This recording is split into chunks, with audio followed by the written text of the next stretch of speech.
As we're coming near the end of October, I thought I would go through some of my favourite first watched horrors that I've seen this month, and maybe there's some here that you could add to your watch list before the month ends. First up, we have John Carpenter's The Thing, obviously an absolute horror classic. I really enjoyed the parts of this film where you've got the various different characters, not sure who they can trust. And I also thought the actual moments where The Thing was taking over certain people, it really kind of was almost ahead of its time. And I feel like if you watched this in the cinema back in the day, it would have been absolutely horrifying. Then we have The Bride of Frankenstein. Now, I've got to be honest, I haven't seen the original Frankenstein, which was probably an issue, but that didn't stop me from loving this film.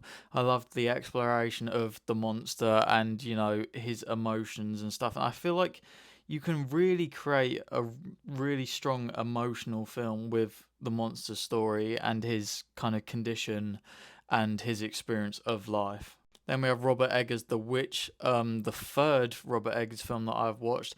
This just kind of blew me away. I love, an English horror or just English films in general, and I really enjoyed the elements of kind of fantasy and mystery that this film had. Then we have Perfect Blue, a tale of, how fame and popularity isn't always what it's out to be.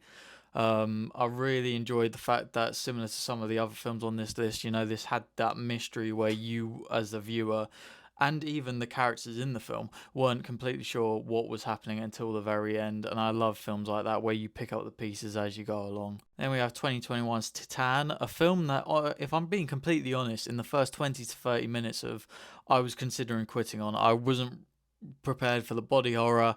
The plate in her head was messing with me, but I stuck through and ended up absolutely loving this. And and funny enough, I think it's a film on rewatch that is likely to go up higher for me than lower.